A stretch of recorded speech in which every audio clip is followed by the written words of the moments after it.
마찬가지로 돈이 자라나게 하려면 몇 가지 요소들이 어떻게 변하는지 먼저 살펴보고 그리고 나서 그거의 변화를 보고 돈이 어떻게 자라는지 볼 수 있거든요. 그래서 다음 주에는 그런 돈이 자라나는 그런 요소들에 대해서 살펴보려고 하고요.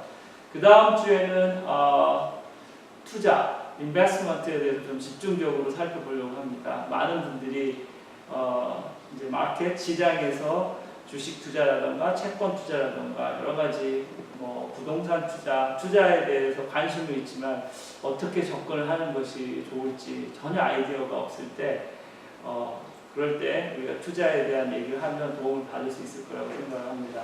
그리고 마지막 주에는 우리가 다 크리스찬이잖아요. 그래서 우리가 하나님을 믿는 크리스찬이 어떻게 이런 돈에 대해서 생각을 해봐야 될지 크리스천의 재무관리를 나중에 마지막 주에 다루려고 합니다. 그래서 오늘 어떻게 보면 파이낸셜 닥터라고 하면 클라이언트가 왔을 때 아픈 부분이 있으면 진단을 해주고 전문가한테 이렇게 레퍼를 해주거나 아니면 본인이 고쳐줄 수 있는 부분 직접 고쳐줘요. 그래서 어떤 전문적인 분야가 있냐면 이렇게 있어요. 예를 들면 투자 설계 혹은 세금에 관련된 텍스 설계, 그 다음에 은퇴, 리타이어먼트에 대한 설계, 그 다음에 상속, 증여에 대한 설계, 그 다음에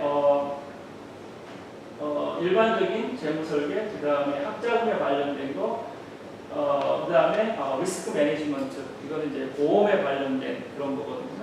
그래서 이런 여러 가지 분야를 마치 가정의학과 선생님이 신체를 전부 다 살펴보는 것처럼 이제 돈이나 자산과 관련된 모든 분야를 정해진 툴에 의해서 살펴보고 문제점이 있으면 진단을 하고 더 좋은 방향으로 나가게끔 그렇게 인도해 주는 사람이 Certified Financial Planner라고 보시면 돼요. 그래서 제가 Certified Financial Planner이면서 이런 부분을 관심 있게, 왜냐하면 제 일이기 때문에 오랫동안 보고 학생들이랑 다뤄왔고, 그래서 이런 것들을 이번 돈 잘 모아 잘 쓰자라는 제목을 갖고 강의를 마련하게 되었습니다. 이제 돈에 대해서 얘기를 하려면 사람들이 어떻게 생각하고 의사결정을 하는지 좀 한번 생각해 볼 필요가 있어요.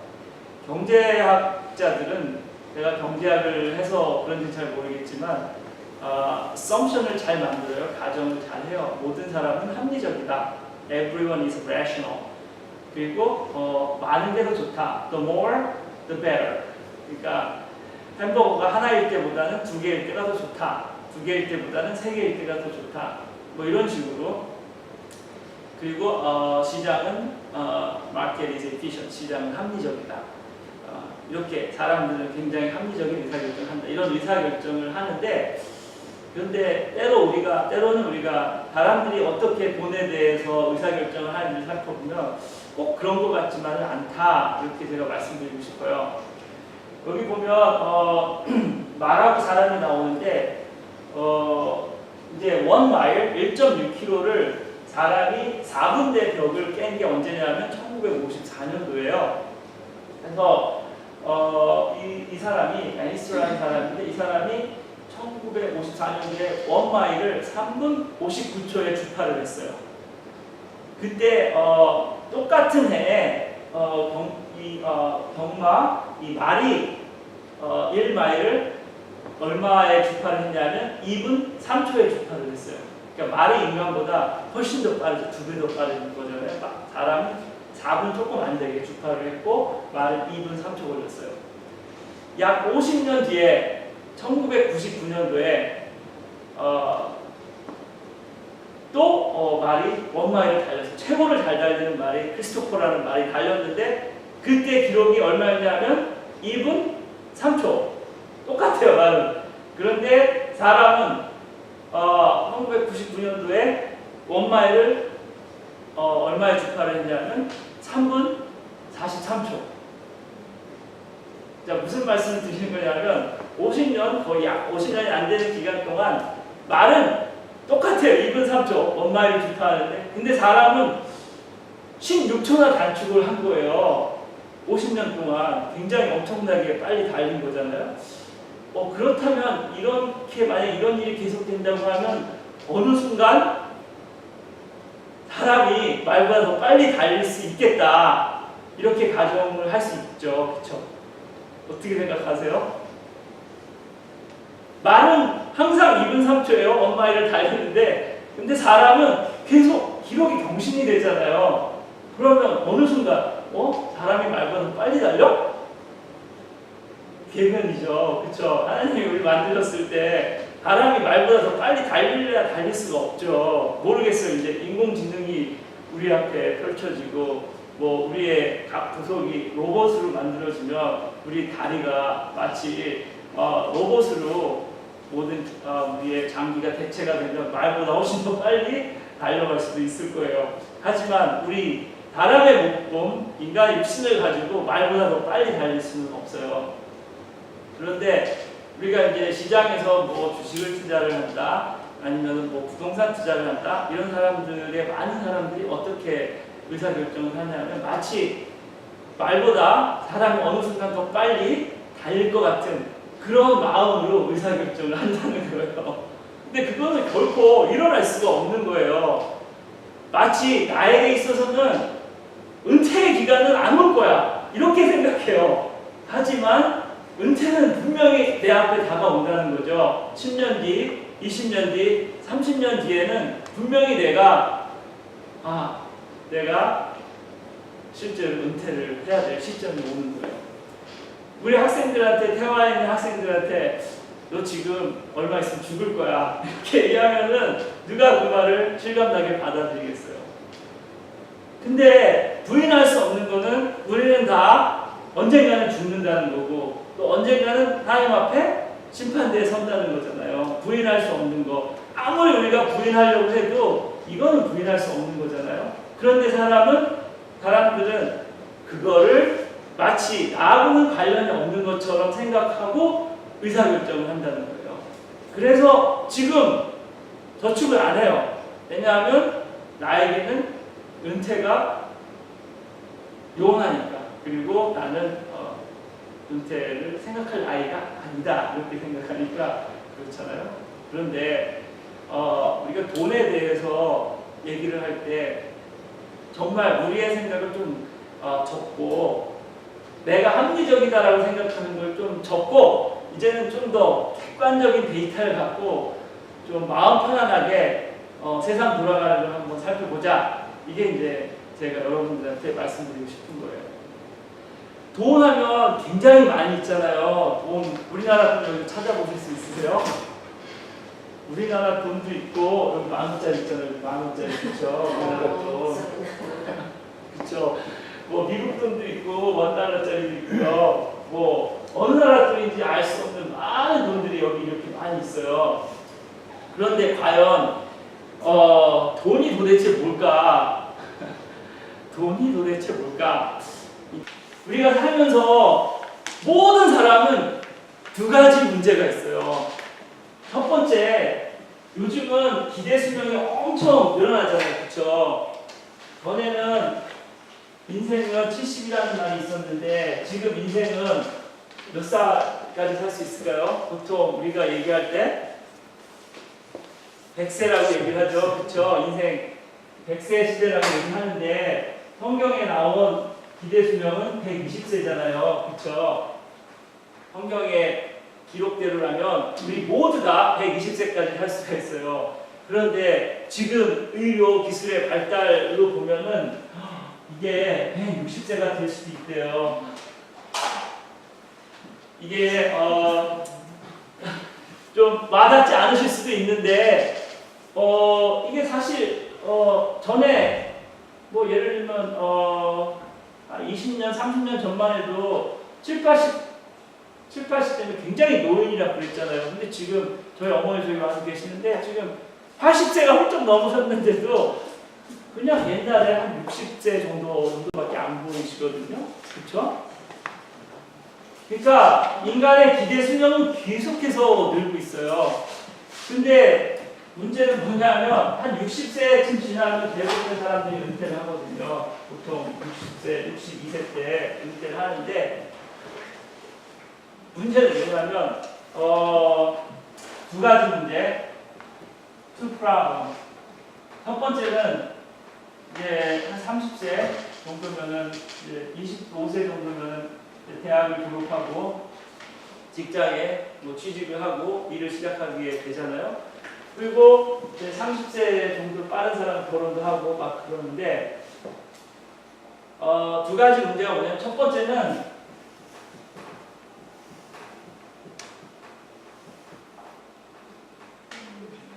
너무 그냥 일찍 죽는 거예요. 내가 결혼을 했어요. 32살쯤에 깐난 애기가 있어요. 그런데 그냥 죽는 거예요. Die too early. 내가 죽어. 그러면 내 사랑하는 배우자하고 자식은 어떻게 하겠어요? 이런 게 있어요. 그쵸? 너무 일찍 죽어. 생각지도 않게 교통사고로 죽거나 생각지도 않게 사고가 생겨서 너무 일찍 죽어요. 이게 첫 번째 문제고, 두 번째 문제는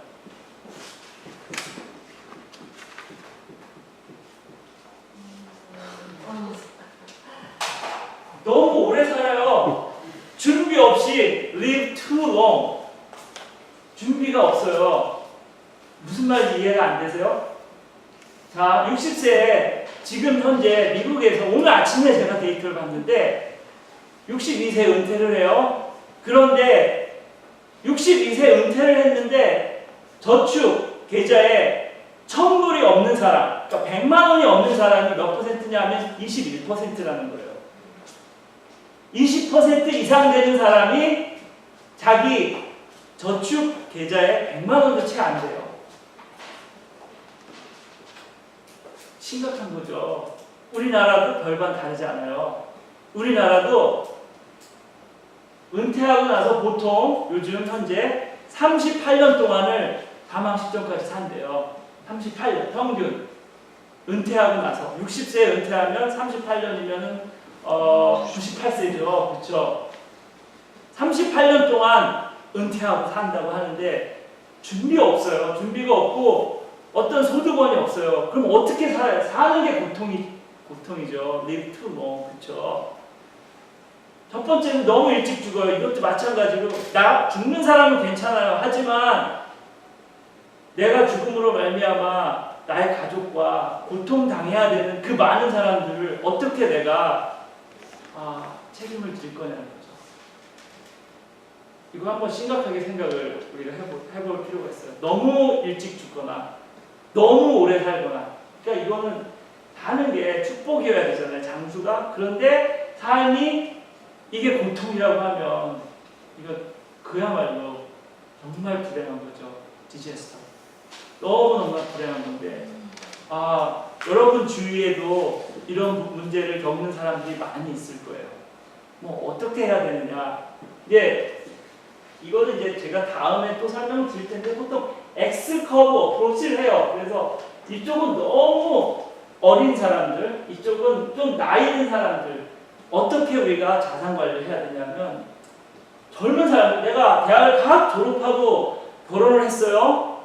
아기가 있어. 1살, 2살 꼬맹이가 있어요. 그런데 내가 확 죽어버리면 어떻게 되겠어요?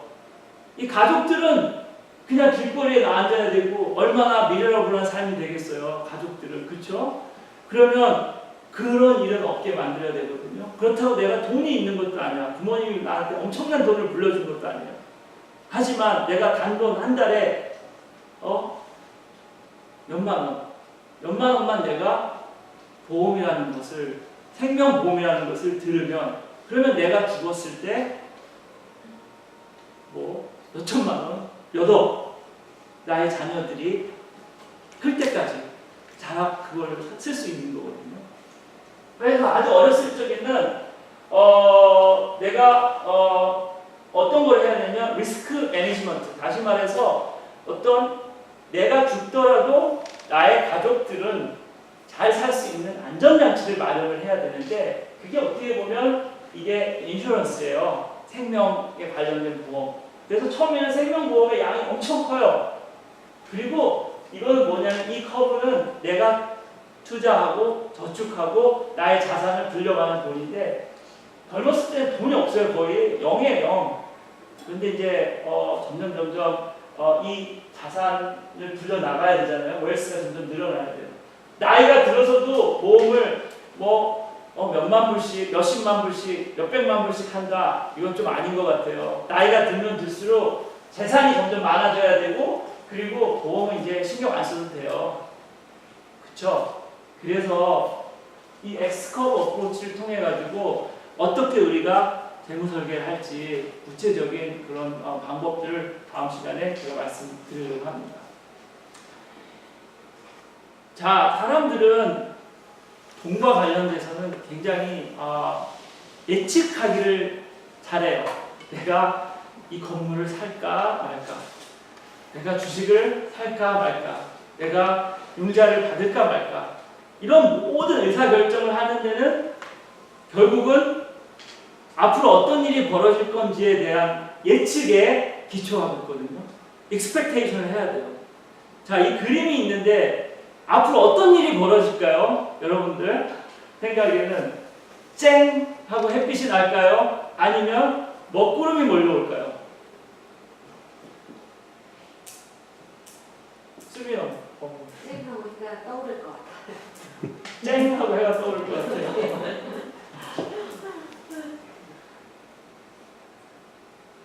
어떻게 생각하세요?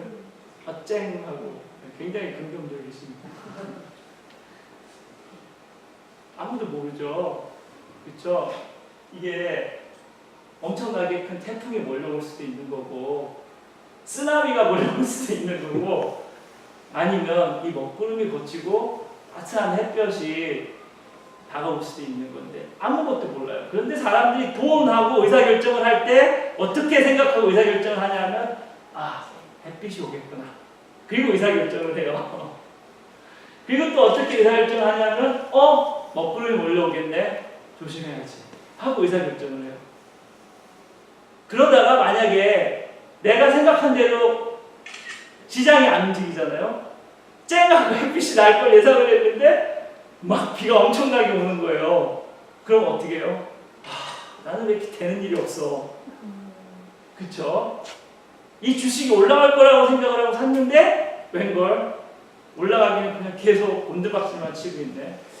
이게 뭐가 문제일까? 내가 사는 순간 올라가고 사는 순간 떨어지고 파는 순간 올라가고 참 이게 기가 막혀요. 그쵸?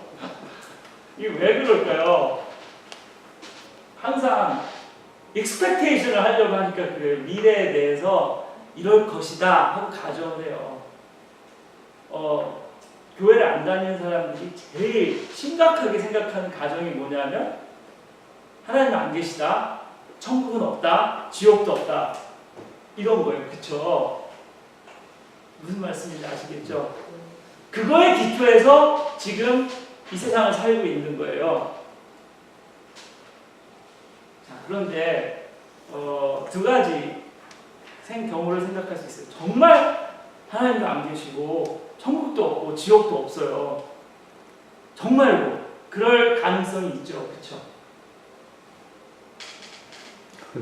그쵸? 모르는 사람들이 경우에 두 번째는 그럴 수가 있어요. 천국도 있고 지옥도 있고 분명히 하나님도 살아계시고 다 있을 수가 있어요. 근데 무신론자나 그걸 안 다닌 사람들은 이 두 개가 뭔지 잘 모른단 말이에요. 확실히 몰라요. 그래서 가정을 하면서 사는 거예요. 나는 천국에 있든 어든 상관없어. 나는 그냥 지금 편하게 사는 게 나의 삶의 고울이야. 나의 삶의 목표야. 이렇게 생각하고 살아요. 그렇죠? 그런 사람들 많아요. 그렇죠? 그런데 진짜 딱 죽었어요. 죽었는데 하나님 앞에 딱 서고 천국으로 가야 될지 지옥으로 가야 될지 그 순간이 오면 어떻게 되겠어요? 막 하나님이 없다고 생각하고 살던 사람이 딱 죽고 나면은 그가 받을 그 리스크는 엄청난 거잖아요. 그렇죠? 그런데 하나님이 있든 없든 그냥 착하게 살고 하나님 열심히 믿는 사람들 옆에서 막 도와주고 그냥 조금만 보험 드는 거잖아요. 내가 죽어도 좀 칭찬받게. 그리고 딱 죽었어요. 그러면 하나님께서 잘했다. 너가 나를 잘 믿었지. 그리고 하나님께서 천국으로 데려가면 얼마나 큰 보상이 있겠어요. 그렇죠?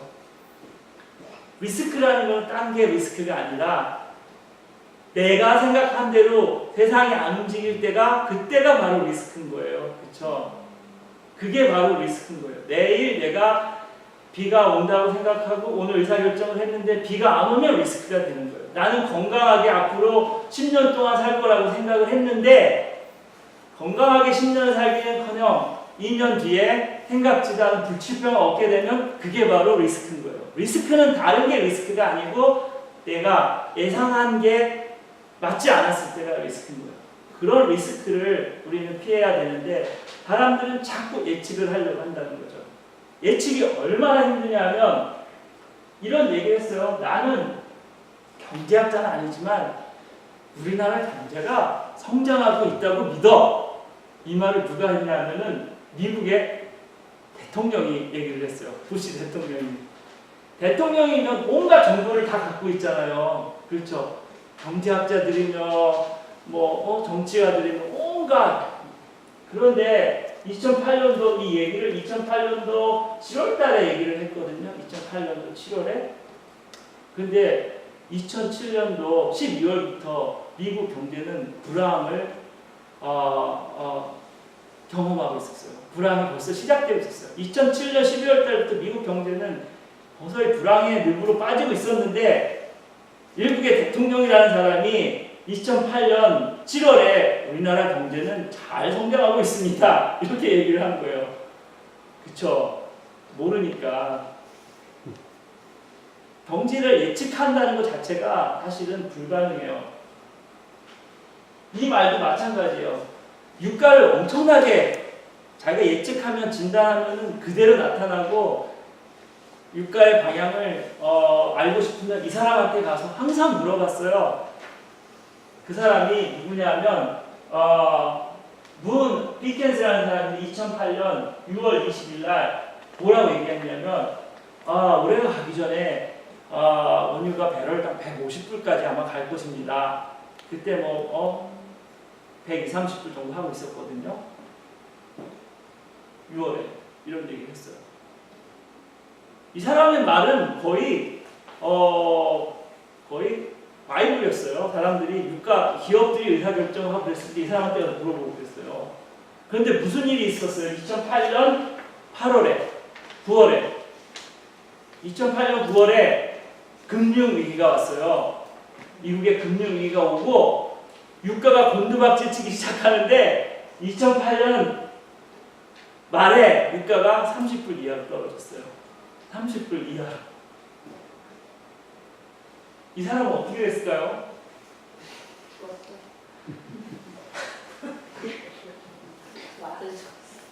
요즘 같은 세상에 어떻게 속일 수 있냐? 요즘 같은 세상에 얼마나 부재와 단속이 심한데 룰을 어기는 것은 상상도 할 수 없다. 이렇게 얘기했거든요. 근데 이 사람이 워낙 매도프라는 사람인데 클라이언트의 돈을 수백억 달러를 유용을 했어요. 자기 주머니에 집어넣어가지고 바로 며칠 뒤에 감옥에 들어갔어요.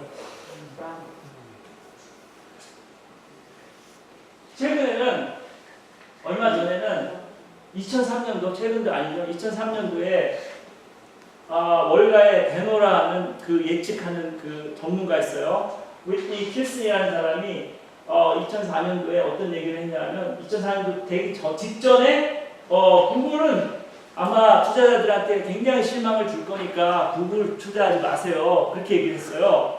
근데 여러분들 구글 아시죠? 지금 어떻게 됐나? 그 당시에 구글 한 주가 가격이 얼마였었냐 하면은 50불 조금 넘었어요. 60불. 지금 구글이 어제 얼마였냐면 1200불 조금 안 돼요. 이 사람 말 듣고 어떻게 했어요? 구글에 투자했던 사람들, 상당한 사람들이 다 돈을 다 뺐어요. 이 사람 말 때문에. 그런데 그때 내가 그거 그냥 갖고 있었으면 60불이 600불 되고 1200불 되고 거의 몇 퍼센트예요? 2000%의 수익을 올릴 수 있는 거잖아요. 그쵸? 사람들은 자꾸 전문가의 말을 쫓아가요. 사람들은 자꾸 미래를 예측하려고 해요.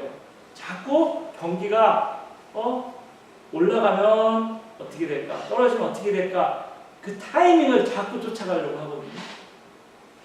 그런데 이 타이밍이라는 게 사실은 굉장히 힘들어요. 타이밍을 자꾸 저도 요즘 저녁마다 미국 증시를 보면서 계속 증시의 흐름을 보고 저도 나름 어떤 트레이딩을 하기 때문에 타이밍을 쫓잖아요. 그러면 진짜 힘들어요.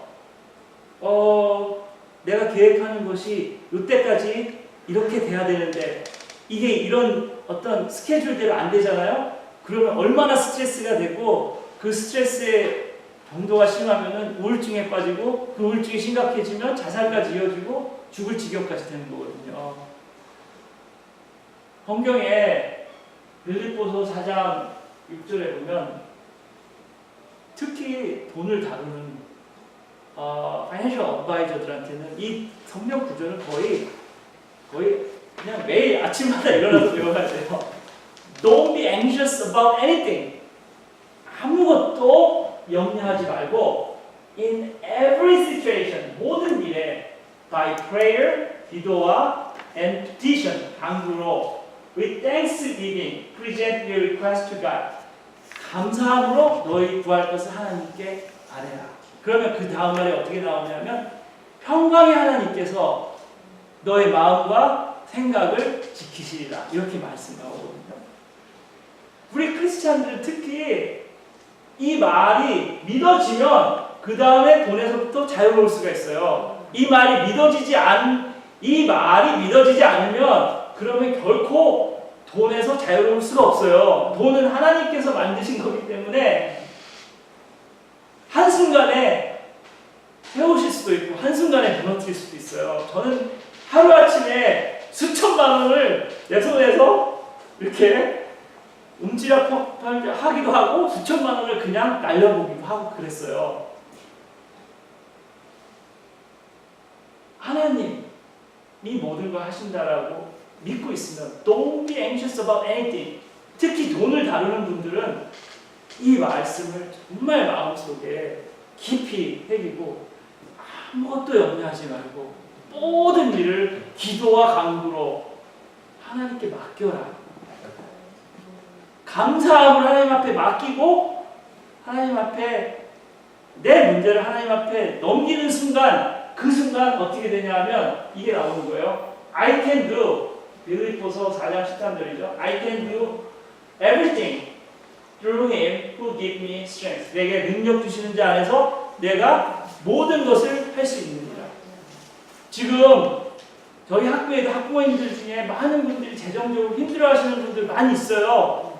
학비를 내기가 힘들어요. 또 이렇게 힘들어요. 하지만 이 말씀을 믿고 나가는 거가 얼마나 중요한지 하나님께서 지금 테스트할 수도 있는 거예요. 저는 그렇게 봐요. 저도 학교를 경험하면서 너무너무 힘들어요. 이거를 어떻게 끌고 나갈 것인가 힘들어요. 타이밍을 보고 7월까지 이렇게 돼야 돼. 8월은 이렇게 돼야 돼. 9월은 이렇게 돼야 돼. 이렇게 나가면 그러면 거기에 올무가 돼서 아무것도 할 수 없어요. Don't be anxious about anything. 아무것도 염려하지 않았을 때 결국 이 돈과 관련된 이런 모든 재정적인 고민에서 해방될 수 있는 거예요. 오늘 이제 세 가지 질문을 제가 답을 하려고 하는데 시간이 많이 안 되면 그래도 다행인 거는 앞으로 3주가 계속 연속이 있다는 거예요. 그래서 시간을 이렇게 좀 앞에 못했던 부분은 뒤에 하면 되고 또 이렇게 좀 여러분들이 관심 있는 부분을 좀 더 집중적으로 하면 좋을 것 같아서 이제 첫 번째 질문은 지금 우리나라의 경제가 도대체 어디에 와 있는지 이걸 한번 살펴봐야 돼요. 그래서 이 경기를 보면은 경기는 항상 오르락 내리락 하거든요. 이렇게 이제 장기적으로 보면은 경제는 성장을 해요. 이렇게 growth 트렌드가 있어요. long run economic growth. 이 growth도 참 이상한 게 어떤 나라는 이게 좀 빨리 성장을 해요. 어떤 나라는 천천히 성장을 해요. 어떤 나라는 성장을 못해요. 어떤 나라는 마이너스 성장을 해요. 참 신기한 게 아프리카 국가들 보잖아요. 그러면 많은 아프리카 국가들이 마이너스 성장을 해요. 그래서 1인당 국민소득이 아까 말씀드린 것처럼 미국은 뭐 6천만 원이니 7천만 원이니 뭐 1억이 넘는 나라도 있고 우리나라 3천만 원 막 이러는데 어떤 나라는 아프리카의 대부분의 나라들이 1,000불이 안 돼요. 1인당 국민소득이 1년 국민소득이 100만 원이 안 된다는 거예요. 그런 나라들이 숱하게 많아요. 경제학자 입장에서 보면 왜 도대체 why some countries are in economic disaster? why 왜 몇몇 국가들은 이런 어떤 어떤 경제적인 빈곤에서 헤어나지 못할까? 왜 그럴까? 반면에 why some countries are growing much faster than every other countries? 왜 어떤 국가들은 더 빨리 성장을 할까? 예를 들면 한국이나 싱가포르나 대만이나 이런 나라들은 왜 그렇게 빨리 성장을 하는 거야 도대체? 근데 왜 아프리카에 있는 국가들은 아직도 그렇게 처절한 삶을 살 수밖에 없는 거야? 도대체 이유가 뭐야? 필리핀이 우리나라보다 훨씬 더 잘 살았잖아요. 그렇죠. 그래서 필리핀에서 우리나라에 6.25 때 파병했어요. 그렇죠. 우리나라를 아주 불쌍하게 생각하고 우리를 도와준 나라예요. 근데 지금 필리핀은 우리나라 1인당 국민소득으로 보면 우리나라 필리핀보다 10배 이상 잘 살아요. 필리핀은 아주 미저러블한 삶을 살고 있어요. 그 당시부터 성장을 못했던 거예요. 성장이 정체가 됐어요. 우리나라는 매년 7%, 8% 막 이렇게 고속 성장을 하고 있었을 때 도대체 왜 그런가? 이게 이제 장기적인 경제학에서 가장 잘 대답을 해야 될 문제 중에 하나예요. 두 번째 문제는 뭐냐면 장기적으로 이렇게 경기가 성장하는데 단기적으로 보면 경기가 이렇게 오르락내리락해요. 어떤 때는 경기가 이렇게 보통 때보다 좋았다가 어떤 때는 이렇게 나빴다가 그래서 이런 좋았던 시점을 뭐라고 하냐면 경기 호황이란 말을 써요. 에코노믹 붐. 그리고 이렇게 나빴던 시점을 뭐라고 하냐면 경기 불황, 에코노믹 리세션이라고 해요. 그래서 장기적으로 경기는 이렇게 성장을 하지만 단기적으로 보면 좋았다가 나빴다가 막 이래요. 오르락내리락해요. 주식시장도 마찬가지예요. 장기적으로 보면 주식시장이 주가가 종합주가지수가 올라가요. 계속 올라가요. 그런데 단기적으로 보면 올랐다가 어느 날은 쭉 떨어졌다가 오르락내리락 막 이렇게 하거든요. 이걸 뭐라고 하냐면 영어로 비즈니스 사이클, 경기 변동이라고 해요. 경기 변동. 주기적으로 경기가 막 오르락내리락 하는 거예요. 불황이었다가 호황, 불황이었다가 호황. 그래서 호황의 고점을 픽이라고 해요. 그리고 불황의 저점을 트러프라고 하거든요. 그래서 픽에서 트러프로 갔다가 트러프에서 픽으로 갔다가 막 이렇게 경기가 주기적으로 반복을 하는 거예요. 주식시장도 마찬가지예요. 항상 오르막일 수가 없어요. 주식시장은 올랐다가 떨어졌다가 올랐다가 떨어졌다가 이 시스템을 자연스럽게 받아들여야 돼요. 사람의 기분도 그렇잖아요. 바이오 리듬이라는 게 있잖아요. 항상 좋을 수만 있는 게 아니고 어떤 때는 기분 좋았다가 괜히 어떤 때는 괜히 기분 나빴다가 이게 주기가 있잖아요. 사이클이. 그렇죠. 그래서 그 사이클을 잘 읽으면 우리가 돈을 다루는 능력이 훨씬 더 좋아지고 그리고 또 여러 가지 불안한 것들에서 잘 모아질 수가 있어요. 우리 경기가 어디쯤에 와 있나 여러분이 한번 판단을 해보세요. 미국에서 기침을 하면 한국은 어떻게 된다? 감기가 걸린다. 다시 말해서 이 미국 경기를 잘 읽을 수 있으면 한국 경기는 그냥 덤으로 가는 거예요. 미국에서 이자율을 올린다? 그럼 한국에서 이자율을 올려야 될까요? 말아야 될까요? 올릴 수밖에 없어요. 왜냐하면 돈을 갖고 있는 사람들은 이자 많이 주는데 투자하고 싶잖아요. 미국에서 이자를 올리면은 우리나라에 있던 달러가 어디로 가겠어요? 미국으로 쭉 들어가요. 그러면 우리나라의 달러 보유고가 확 떨어지면서 우리나라는 큰 위험에 빠질 수가 없기 때문에 우리나라 정부 관계자들도 미국에서 이자를 올리는 순간 바로 이렇게 매칭해서 올려줘야만 되게끔 돼 있어요. 그러니까 이게 세계 경기가 그냥 맞물려서 톱니바퀴처럼 돌아가요. 어느 하나를 잘 살펴보시면 거의 비슷하게 맞아서 들어가거든요. 그래서 몇 가지 꼭 필요한 것들이 있는데 먼저 이걸 이해하셔야 돼요. 이 주기가 오르락내리락하는 이 주기가 미국의 NBER이라는 곳에서 발표를 하거든요. 그런데 여기 보면 요거는 수축기, 요거는 확장기. 그래서 미국의 오랫동안 경기 수축기라고 하면 여기 보면은 피크에서 트러프까지 경기 고점에서 저점까지 경기가 수축하는 그 기간을 뜻해요. 그리고 경기 확장이라고 하면 경기 회복이나 경기 확장은 경기 불황의 저점에서 경기 호황의 정점까지 이 기간을 확장기라고 하거든요. 경기 회복기라고 하는데 요 첫 번째 나온 숫자들은 뭐냐면 경기 수축기, 경기가 고점에서 저점까지 경기가 이렇게 수축하는 그 기간을 나타내요. 그리고 요거는 경기가 확장하는 기간을 나타내요. 그래서 미국에는 그동안 오랫동안 수축을 했다, 확장을 했다, 수축을 했다, 확장을 했다 이렇게 반복적으로 계속 경기가 이제 사이클이 있었거든요.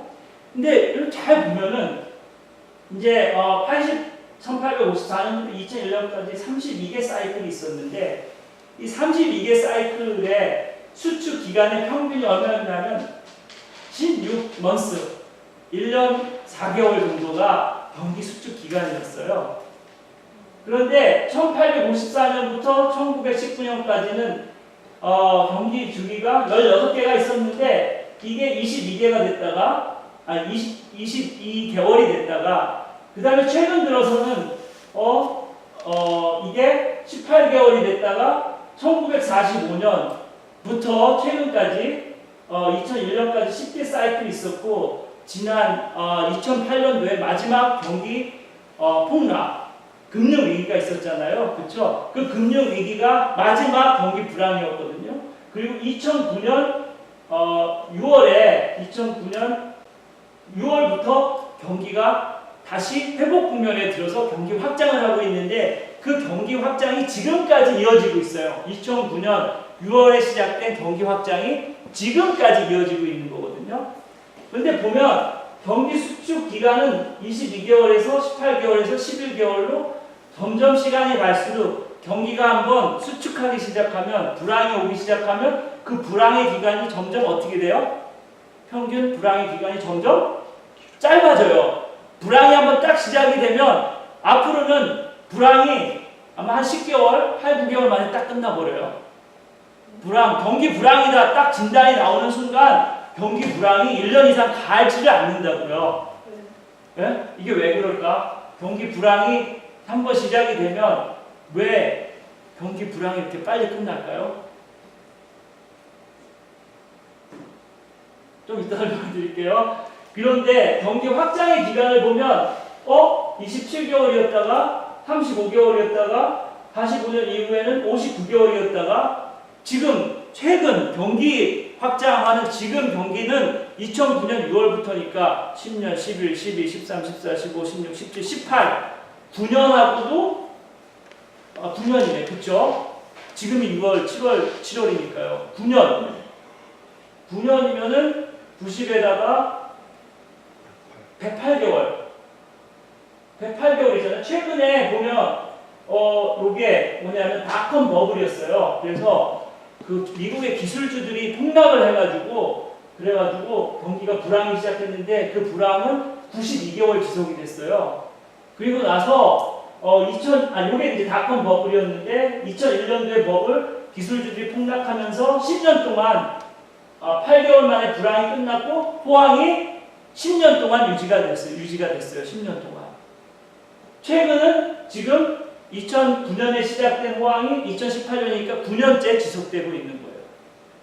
다시 말씀드리면 불황은 기간이 점점 짧아지는 데 반해서 경기가 한번 호황, 회복기에 접어들면 이 호황은 점점 길어져요. 한번 호황이 되면 이제 10년은 그냥 가볍게 넘긴다는 거예요. 왜 그럴까요? 경기 불황은 사람들이 1940년대 이전만 해도 왜 일어나는지 경제에 대한 이해도가 상당히 빈약했어요. 하지만 세계 대공황 이후에 케인즈라는 경제학자가 있었는데 이 사람이 엄청난 연구를 했어요. 그래가지고 경기를 이해하는 사람들의 그 지적 능력이 굉장히 발전을 했어요. 그래서 정부에서 경제 정책을 위반하는 사람들이 경기가 불황이 될 것 같다, 불황이 지속될 것 같다, 그러면 어떻게 해야 되는지 재정 정책과 금융 정책을 굉장히 융통성 있게 잘 할 수 있는 방법을 알게 됐어요. 경기가 불황일 적에는 어떤 현상이 나타난다고요? 물건을 만들어내도 사람들이 사지를 않아요. 사람들이 사지를 않으니까 회사에서는 사람들이 자꾸 해고를 해요. 해고를 한 사람들은 직장을 찾으려고 하는데 잡이 별로 없어요. 전에는 연봉 5천만 원 받던 사람인데 5천만 원 주고 받고 일을 할 일자리가 없어. 그러니까 자기 몸값을 자꾸 낮춰요. 4천만 원도 오케이, 3천만 원도 오케이, 2천만 원도 오케이. 불황일 적에는 임금이 전반적으로 쭉 떨어져요. 전반적으로 쭉 떨어지고 실업자는 막 늘어나고 기업은 자꾸 사람들을 해고하고 물가는 막 떨어져요. 왜냐하면 기업은 자꾸 재고가 물건을 팔아도 재고가 쌓이니까 이 재고를 팔려면 어떻게 해야 되겠어요? 값을 내려야만 되잖아요. 그러니까 물가는 쭉 떨어져요. 이런 불황에 나타나는 징후들이 있어요. 호황은 그거 반대예요.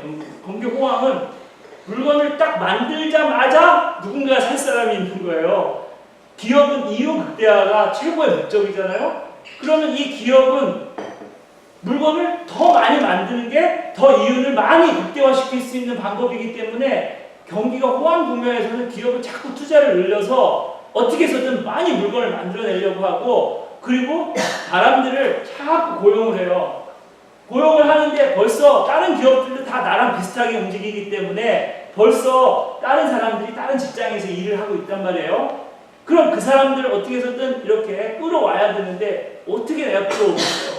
더 높은 임금을 오파할 수밖에 없어요. 그러니까 임금 수준이 전반적으로 쭉 올라가고 소득 수준도 쭉 올라가고 소득 수준이 올라가니까 물건도 자꾸 더 사게 되고 그리고 또 물건을 사고 싶으면 더 비싼 가격에 내가 자발적으로 페이를 하게 되고 이런 호황의 징후들이 아주 공통적으로 나타나고 있어요. 그러면 우리가 경기 불황이냐 경기 호황이냐 이거를 어느 정도는 우리가 감으로 느끼고 있어야 돼요. 이런 지표들을 보고 그래서 어떤 지표들을 우리가 보고선 경기 호황인지 경기 불황인지를 진단하냐면 4가지 지표가 있어요. 이 4가지 지표만 잘 읽어보면 우리가 도대체 어디에 있는지 우리나라 경제가 대충 알 수가 있어요. 첫 번째는 성장률, 두 번째는 실업률, 세 번째는 물가 상승률, 네 번째는 이자율. 이 4가지를 잘 살펴보면 우리나라 우리나라 경제, 세계 경제가 어디에 있는지 대충 알 수가 있어요. 제가 몇 개 그래프를 보여드릴게요. 이게 뭐냐면 실업률이에요. 실업률. 그리고 여기 보면은 약간 이렇게 쉐이드된 약간 이렇게 조금 어두운 부분이 있잖아요. 이때가 뭐냐면 뭘 것 같아요? 경기 불황. 에코노믹 리세션. 여기 약간 이렇게 좀 쉐이딩된 좀 검게 표시된 부분이 있잖아요. 이 짧잖아요. 이게 경기 불황. 여기 이렇게 하얀색 부분은 경기 호황. 자, 그러면 경기 불황에서 나타나는 특별한 징후들, 공통적인 징후들이 뭐가 있을까요? 한번 보세요. 불황에서는 항상 실업률이 어떻게 되죠? 쭉 올라가죠. 그렇죠? 실업률이 쭉 올라가고 쭉 올라가고 쭉 올라간단 말이에요. 그렇죠? 경기 불황일 때마다 실업률이 쭉쭉 올라가요. 경기 호황일 때는 실업률이 떨어지죠. 이렇게. 그렇죠? 지금도 떨어져요. 그러니까 우리가 이제 경기 호황에 있는 거예요. 그런데 문제는 이 호황이 언제까지 지속될 것인지 지금 우리가 비즈니스 사이클 이렇게 있잖아요. 이렇게 있으면 자 2009년 6월에 경기 호황이 시작이 됐어요. 지금 우리가 여기 있다고 쳐요. 그럼 이게 이렇게 갈 건지 아니면 이게 이렇게 갈 건지 이거 우리가 진단을 해야 되잖아요. 그렇죠? 이게 몇 년일지 2020년일지 아니면 2022년일지 아니면 2019년일지 이걸 알고 있어야지 의사결정을 할 거 아니에요. 지금 괜히 이렇게 경기가 확 떨어질 건데 조만간에 지금 집을 사면 되겠어요? 집값이 폭락할 텐데 몇 달쯤이면은. 하지만 이게 앞으로도 3, 4년 쭉 올라갈 거다고 믿고 있으면 그러면 지금 한 2년 정도? 오케이. 투자 늘려도 괜찮은 거잖아요. 그쵸? 그러니까 하지만 위험한 거는 이거를 시점이 언제인지는 알 수는 없어요. 하지만 감은 느끼고 있어야 된다는 거죠. 근데 여기 보면은 불황이 시작되기 전에 보면은 자, 불황이 시작되기 전에 이 실업률이 어떻게 되기 시작했어요? 올라갔죠? 올라갔죠? 올라갔죠? 불황이 시작되기 한 6개월 전부터 혹은 10개월 전부터 실업률이 이렇게 떨어지다가 올라가기 시작해요. 올라가는 상승 추세로 전환을 한다는 얘기죠. 근데 지금 실업률이 어떻게 돼요? 자연 실업률이라는 개념을 쓰는데 완전 고용에 가까운 그런 상황임에도 불구하고 실업률이 계속 떨어지고 있지 이렇게 반등한 적이 별로 없잖아요. 그렇죠?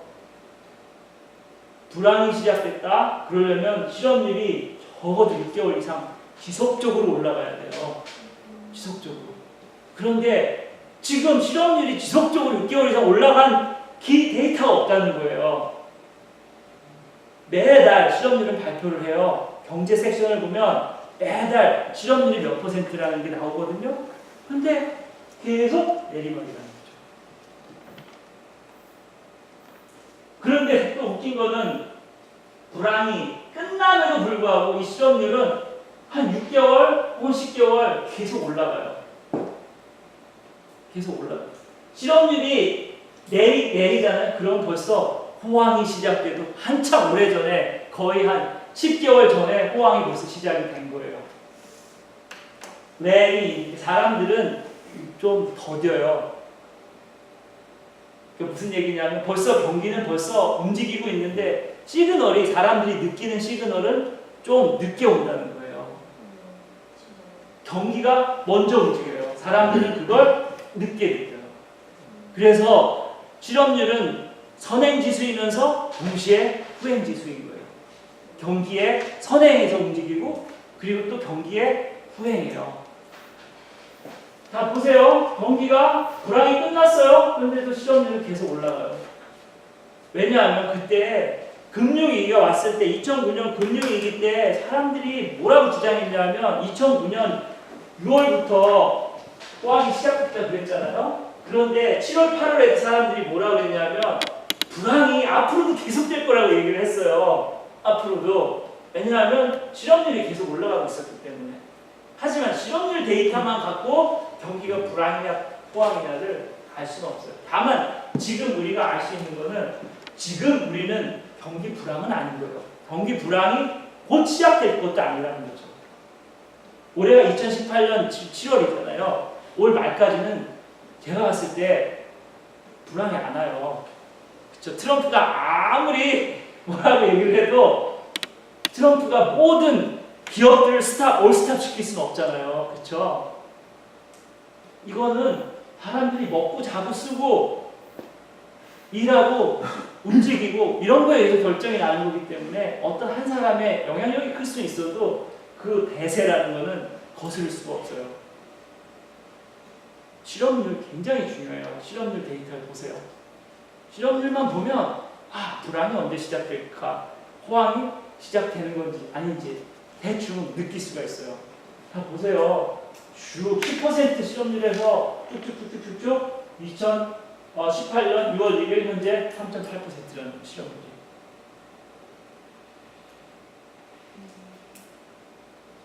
다음에 이거 뭐냐면 잡플레인, 그러니까 실업자들이 실업수당을 정부에 신청한 그 건수를 뜻해요.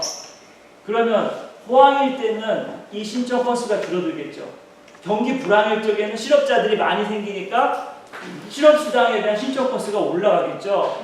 자, 보세요. 불황일 때 실업 건수가 갑자기 어떻게 돼? 이게 그냥 서서히 증가하는 게 아니라 갑자기 확 그냥 폭등을 해요. 폭등을. 그쵸? 폭등을 해요. 그리고 이게 폭등을 하는 게 경기가 불황이 시작되면서 폭등을 하는 게 아니에요. 보세요. 경기가 불황이 시작되기 거의 한 6, 7개월 전에 폭등하기 시작하죠. 그쵸? 이게 폭등하려면 이게 그래프가 이렇게 확 꺾여야 된다는 거예요. 근데 지금 꺾이는 추세가 아니잖아요. 적어도 6, 7개월, 앞으로 1년, 2년 얼마나 갈지 모르겠어요. 실업 청구수당 이것도 마찬가지로 불황을 예측할 수 있는 좋은 선행 지표가 되는 거죠. 다음에 제가 실업률이 첫 번째라고 했잖아요. 두 번째는 물가 상승률. 물가 상승률은 인플레이션이라고 하잖아요. 이제 물가 상승을 나타내는 지표가 여러 가지가 있는데 그 중에 소비자 물가 지수, 뭐 소위 얘기하는 장바구니, 사람들이 피부를 느끼는 장바구니 물가는 좀 달라요. 하지만 이런 소비자 물가 지수의 그 퍼센티지 체인지를 갖고 인플레이션, 물가 상승을 계산을 하는데 아까 말씀드린 것처럼 호황일 적에는 사람들이 물건을 자꾸 사려고 하는데 재고가 없잖아요. 그러니까 사람들이 더 지불을 해서라도 물건을 사려고 하니까 물가가 오르는 경향이 있어요. 마찬가지로 기업에서는 물건을 많이 만들어내야 되는데 사람들이 다 일을 하고 있어요. 그래서 새로 사람들을 고용을 하려면 더 높은 임금을 오퍼하고 사람들을 고용을 해야 되잖아요. 그 임금 상승률이 올라가거든요. 임금이 전반적으로 올라가면 기업은 이익을 남기기 위해서 파는 물건 가격을 올릴 수밖에 없어요. 그렇죠? 그래서 호황일 적에는 물가가 올라가는 경향이 있어요. 불황일 적에는 반대로 물가가 내려가는 경향이 있어요. 이거 보시면 불황일 때 물가가 내려가잖아요. 그렇죠? 내려가고 그다음에 내려가고 그렇잖아요. 호황일 적에는 올라가는 경향이 있잖아요. 그렇죠? 지금 2009년 6월 이후로 물가가 이렇게 올라가는 추세가 많이 안 보이죠. 불황이 시작되려면 물가가 엄청나게 폭등을 해야 돼요. 물가가 다시 이렇게 폭등을 해야 돼요. 이렇게. 그런데 물가가 지금 상당히 안정적으로 유지가 되고 있어요. 여러 가지 이유가 있죠. 원유가가 그동안 상당히 낮았어요. 그래서 기업들이 생산할 수 있는 여건들이 굉장히 기업들한테 좋게 움직이고 있었어요. 그리고 이자율도 아주 낮게 가져갔어요. 정부가. 왜냐하면 이자율을 높이는 순간 물건을 만들어내고 그러려면 융자를 받거나 자기 돈을 써서 해야 되는데 융자를 받으면 이자 올라가면 융자 비용이 가니까 사람들이 많이 융자 안 받거든요. 그러니까 경기 불황일 적에는 정부에서 이자율을 가능한 한 낮춰서 갈 수밖에 없어요. 왜냐하면 사람들한테 투자를 많이 하세요. 돈을 저리로 빌려서 줄 테니까 하세요. 그래서 이자율을 보시면 불황일 적에는 이자율이 낮아요. 그리고 호황일 적에는 이자율이 높아요. 그런데 이상하게 호황인데도 불구하고 그러니까 경기가 회복인데도 불구하고 그동안 미국이나 유럽에서 이자율을 거의 0%에 가깝게 유지를 했어요. 왜냐하면 이자를 올리는 순간 이렇게 반등하다가 경기 불황에서 회복하다가 이게 다시 밑으로 떨어질까봐 불안해가지고 정부에서는 계속해서 돈도 풀고 이자율도 낮게 가지고 갔어요. 그래서 물가가 상당히 안정적으로 움직이는 거예요. 자 보세요. 물가가 이렇게 팍팍 오르기 시작하는 순간 요즘 배럴당 원유 가격이 막 70불 향해서 가고 있어요. 원유 가격이 올라간다는 거는 좀 이거 좋은 징조는 아니에요. 왜냐하면 원유가가 올라가면 올라갈수록 물가 상승률의 속도도 높아지거든요. 물가가 이렇게 팍 뛰는 순간 정부에서는 이자를 엄청나게 올릴 거예요. 이자를 올리면 집을 사려고 하면은 지금 몇 %죠? 지금 한 3.5, 4% 정도 되죠. 순식간에 6%, 7% 갈 수가 있다는 거예요. 그러니까 뭘 사려고 하면은 지금 사시는 게 낫죠. 그렇죠? 앞으로 2, 3년 뒤에는 이자율이 지금보다 2, 3%더 높을 거라는 얘기거든요. 그렇죠? 1, 2% 차이가 큰 차이를 내요. 한 10년, 20년 돈을 쓰게 되면. 그래서 보시면은 호황일 적에는 물가가 오르는 경향이 있어요. 그래서 너무 물가가 올라가면 사람들이 막 불평을 하거든요. 그러면 정부에서는 물가를 진정시키기 위해서 어쩔 수 없이 이자율을 올릴 수밖에 없어요. 이자율을. 이건 특별히 집가, 그러니까 하우징 프라이스에 대한 건데 보면 불황일 때 집가격이 팍팍 떨어지죠. 그렇죠? 그리고 호황일 때는 점진적으로 집값이 오르는 경향이 있죠. 그렇죠? 그래서 불황이 시작되기 전에 집값이 곤두박질 치기 시작한다. 이거 굉장히 안 좋은 거예요. 그러니까 지금 집값을 보면은 나쁘지 않아요. 계속 오르는 것 같아요. 어느 정도. 오르락 내리락이지만 괜찮아요. 이자율 보세요. 자, 이자율이 20%에 가까운 적도 있었어요. 역사적으로 보면. 지금 이자율이 거의 지금 0%였다가 2015년도부터 2016년도부터 서서히 오르기 시작해서 지금 1.82%, 0%였던 연방준비 이자율이 지금 1.82%까지 올라가고 있어요. 이자율이 이렇게 오르는 거는 물가가 오르는 거에 대한 정부의 방어예요, 방어. 이자율이 이렇게 더 많이 올라가잖아요. 더 많이 올라가면 올라갈수록 우리나라 경기가 굉장히 좋기는 좋구나 이렇게 생각하셔야 돼요.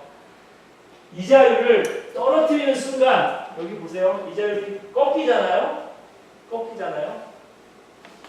이자가 꺾이고 이자율 정부에서 이자율 인하해야 돼 막 이런 소리가 나오기 시작하면 그때는 머지않아서 경기 불황이 시작되겠구나 이렇게 생각하시면 돼요.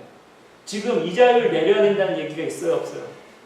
없죠. 지금 계속 이자 올려야 된다는 얘기죠. 경기가 너무 가열될까봐 그게 걱정인 거지. 경기가 불황에 들어갈까? 이거 걱정하는 사람 아무도 없어요, 지금.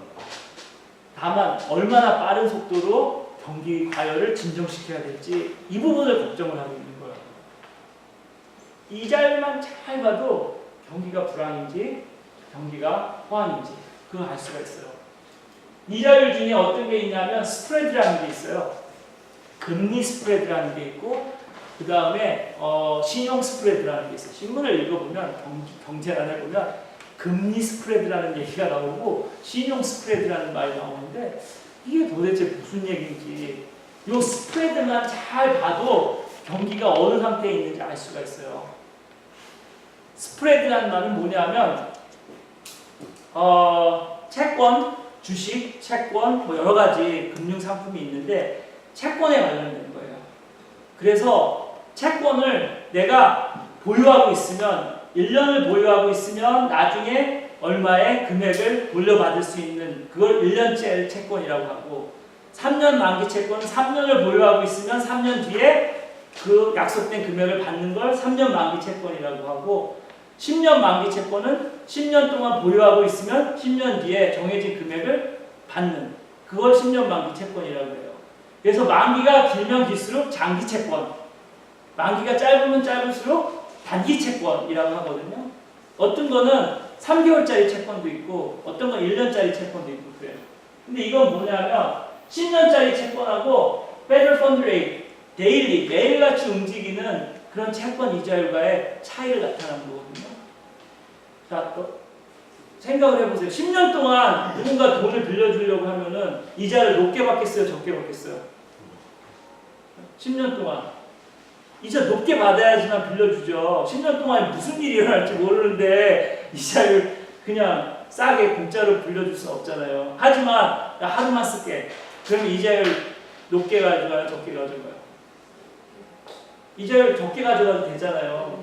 위기가 그렇게 많지 않으니까. 그렇죠? 그러니까 장기채일수록 이자율이 좀 높아요. 그리고 단기채일수록 이자율이 좀 낮아요. 그래서 장단기 금리 차가 있어요. 그래서 장기채에서 단기채 금리를 뺀 거를 그 금리 차이를 스프레드라고 해요. 금리 스프레드라고 해요. 그렇죠? 그런데 이제 막 경기가 막 좋고 그러면 사람들이 돈을 빨리빨리 끌어다가 써야 되잖아요. 그러니까 장기채도 물론 수요가 몰리지만 단기채 수요가 많이 몰려요. 단기 돈을 융통을 해서 써야 돼요. 그렇죠? 막 때로는 막 이자를 높은 것도 감소하고 나 돈 좀 빨리 써야 돼. 이거 오늘 안 만들면은 안 돼. 막 이런 식으로 해서 그래서 항상 장기 금리는 여긴데 단기 금리는 이거란 말이에요. 그런데 경기가 좋으면 좋을수록 이게 단기 금리가 이렇게 점점 올라가가지고 장기 금리 쪽으로 가까워지는 경향이 있어요. 그래서 이 차이가 줄어든다는 거죠. 그래서 호황일 적에는 이 스프레드가 점점 줄어들어요. 불황일 적에는 이 스프레드가 확 늘어나요. 그런데 이게 호황의 정도가 심하면 이 스프레드가 마이너스 역전되기도 해요. 단기 금리가 더 높기도 해요. 왜냐하면 장기는 고정된 금리이기 때문에 조정이 불가능해요. 근데 단기 금리는 매일같이 혹은 매달 변동하기 때문에 단기 금리가 장기 금리를 치고 올라갈 수도 있어요. 근데 여기 보세요. 불황이 시작되기 전에 마이너스, 스프레드가 마이너스로 가는 적이 많죠. 그렇죠? 대부분. 근데 지금 스프레드가 마이너스로 간 적이 없어야지. 아직까지는 호황이 계속되고 있는데 그래도 견딜만한 거지 과열 국면까지는 아니라는 거예요. 정부에서 그냥 찬물을 끼얹을 만큼 경기가 그렇게 급속도로 뜨거운 건 아닌 거예요. 핫한 건 아니니까 이것만 봐도 이게 이 검은 선 밑으로 내려와야지만 그래야지만 경기가 불황으로 바뀌는 거예요. 아직 불황이 아니라는 거죠. 자, 이제 10분이 돼가지고 제가 10분이 좀 지났어요. 여기서 마칠게요. 다음 주에 이어서 오늘 못한 부분이랑 또 다음 주에 핸드북을 나눠드릴 거고요. 다음 주에는 더 재밌어요. 오늘은 그냥 맛보기라고 생각하시면 돼요. 또 이론적인 거기 때문에 조금 지루할 수가 있어요. 다음 주에는 돈과 관련된 거, 진짜 머니에 대한 매니지먼트 이걸 할 거거든요. 그러니까 다음 주에도 꼭 참석하시고요. 오늘 안 나오신 분들한테도 주위에 많이 알리셔가지고 한번 태화에 한번 가보자. 이렇게 좋은 그런 세미나가 있더라. 그래서 많이 해가지고 또 잔치도 사람들이 북적이고 그러면 훨씬 더 재미있고 즐겁잖아요.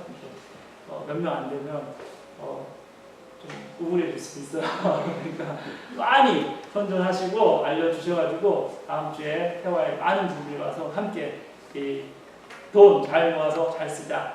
이 강의에 같이 좋은 시간 보냈으면 좋겠습니다. 고맙습니다.